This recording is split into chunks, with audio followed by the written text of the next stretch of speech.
Tudo bem, pessoal do Batalha Cultural? Rodrigo Schirmer aqui com mais um vídeo para vocês. Hoje eu quero trazer um assunto muito interessante, né, muito atual, né, apesar de ter acontecido no passado, ele nos remete ao que está acontecendo atualmente hoje no Brasil.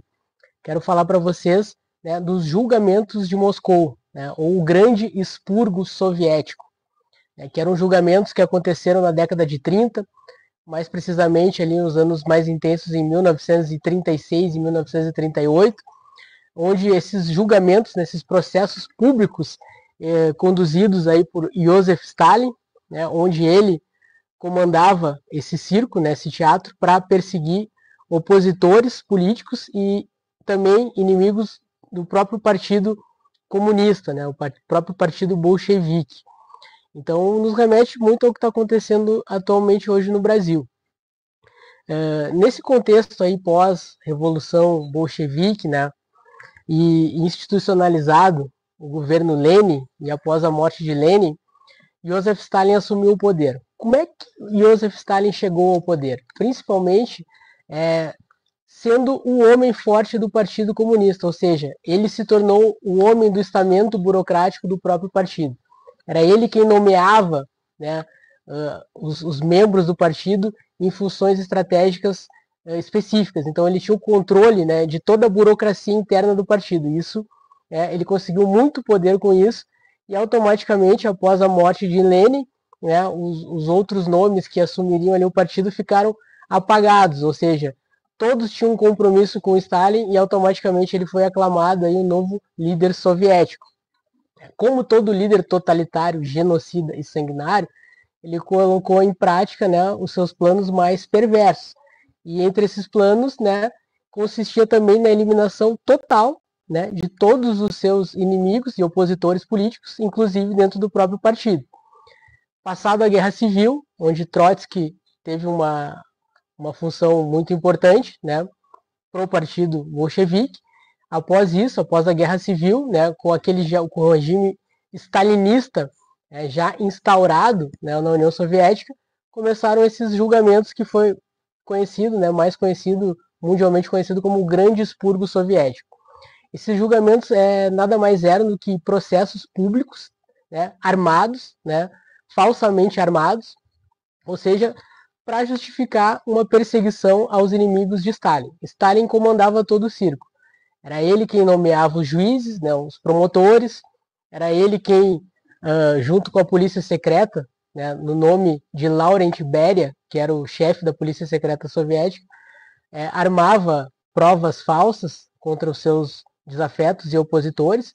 Muitos desses processos, dessas provas foram conseguidas por meio de tortura, né, tanto física quanto psicológica, ameaças, né, outras outras provas armadas, né, falseadas, muitas provas falseadas.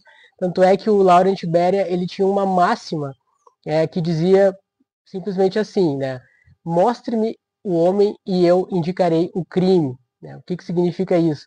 Me dá um nome de qualquer pessoa, não importa quem seja, eu consigo colocar um crime nessa pessoa. Né? A realidade não importa, eu torno essa pessoa uma criminosa caso, né, você desejar, e quem desejava isso era o próprio Joseph Stalin. Então armaram esses julgamentos públicos, né, não eram julgamentos secretos, eram públicos, mas era praticamente um circo, um teatro, onde os acusados do próprio partido, eles eram acusados e as penas, né, impostas a eles eram penas de morte, ou seja, durante esse período, né, do grande expurgo soviético, estima-se que milhões de pessoas, né, foram mandadas para gulags ou assassinadas ou simplesmente desapareceram. A maioria dessas pessoas opositores ao regime ou simplesmente pessoas que não queriam cooperar com o regime comunista genocida soviético. A gente tem aí, nesse período histórico, três grandes momentos ali que foram três julgamentos importantíssimos. Né?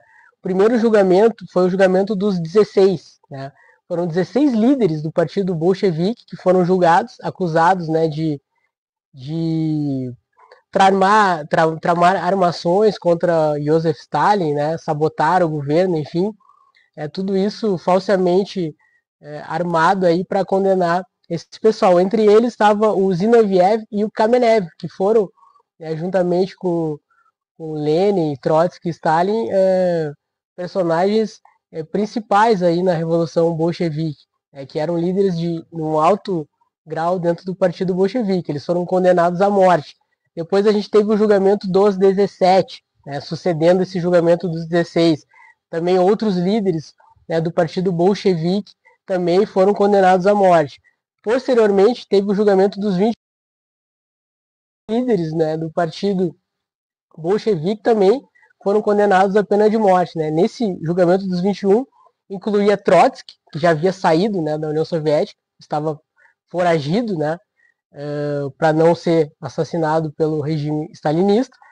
Nesse julgamento dos 21, a gente teve ali o Kikov e o Bukharin, ou seja, também dois líderes importantes do partido que foram condenados à morte. Esses julgamentos, esses expurgos soviéticos, julgamentos de Moscou, eles foram utilizados como uma ferramenta política, uma ferramenta de ameaça para mostrar, olha, quem for inimigo do regime, ou quem não cooperar com o regime, terá esse tratamento. Milhões enviados para os gulags, outros tantos assassinados, outros tantos presos e torturados.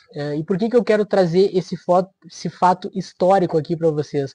Porque é importante a gente colocar nessa questão temporal que isso aconteceu num regime totalitário, com um líder genocida, e com a cooperação de todo um sistema burocrático. Ou seja, isso não aconteceria se a burocracia do governo não estivesse envolvida. Então, quem era o governo naquela época? O governo era simplesmente quem Joseph Stalin indicava, ou seja, ele primeiro se apropriou das instituições e, ao se apropriar dessas instituições, ele poderia fazer o que ele quisesse. Ele comandava a polícia secreta, ele comandava o exército, ele comandava os tribunais, ele comandava o governo, ele comandava, enfim, todos os ministérios ali, inclusive a mídia também. Então, todas as instituições daquele regime totalitário eram comandadas ou deviam favores a Joseph Stalin. Então, vocês podem ver o perigo quando não há separação aí entre poderes e quando uma única ideologia e um único homem manda em tudo e em todos. Você não tem freios para isso, e isso é uma receita para o mal. Então, a gente trazendo essa analogia aí dos julgamentos de Moscou para o que está acontecendo hoje no Brasil, onde você tem uma Suprema Corte ideológica, que foi aparelhada, que foi indicada por um partido político, por um grupo político, e atualmente esse grupo político ele está infiltrado em todas as instituições, inclusive na Polícia Federal, inclusive no Exército Brasileiro, na mídia, dentro da classe política, dentro dos altos empresários brasileiros. Você tem uma oligarquia de compadrio aqui no Brasil e também nas instituições do poder judiciário. Então não há separação de poderes. E esse é o perigo que a gente enfrenta. Por isso que quando eu falo que o Brasil não é uma democracia, simplesmente por isso, esses julgamentos aí que acontecem com relação a golpe ou suposta trama para fazer um golpe e tal, em julgamentos com delações, com pesca probatória, busca em aparelhos de celular, num inquérito interminável, onde você vai colocando todas as pessoas que falam do governo ou falam da Suprema Corte, você vai colocando nesse inquérito, um inquérito que não tem fim. Então, a partir disso, aí você tem prisões em massa, como ocorreu no 8 de janeiro, você tem políticos do legislativo, deputados, senadores sendo calados, sendo cerceados, deputados presos, você tem a mídia totalmente aparelhada, reforçando a narrativa do próprio sistema, então muito parecido com o que aconteceu nos julgamentos de Moscou. Obviamente a gente tem que entender o contexto daquela época, um contexto de um regime totalitário, e esse contexto atual brasileiro, que é essa falsa democracia, ou seja, eles usam as instituições que estão aparelhadas para colocar um verniz ali de justiça, um verniz de legalidade, mas no fundo, né, são julgamentos totalmente totalitários, ilegais e arbitrários. Então, a referência histórica para o que está acontecendo hoje aqui no Brasil é, sem dúvida nenhuma, os julgamentos de Moscou, né, liderados por um líder genocida, talvez um dos maiores líderes genocidas da história, né, juntamente com o Mao Tse Tung e Joseph Stalin. E hoje a gente vê nas figuras dos ministros do STF, né, essa representação aí do grande expurgo soviético, né, trazido a lá moda tupiniquim, né, trazido à brasileira. Pessoal, fico por aqui.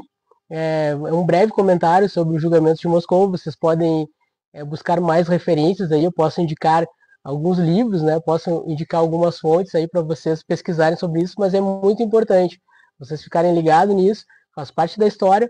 Aconteceu praticamente há quase 100 anos atrás, está acontecendo novamente. E se a gente não entender os motivos por que isso acontece, né? Por que isso ocorre, talvez aconteça lá na frente novamente. Abraço, fiquem com Deus, até o próximo Batalha Cultural.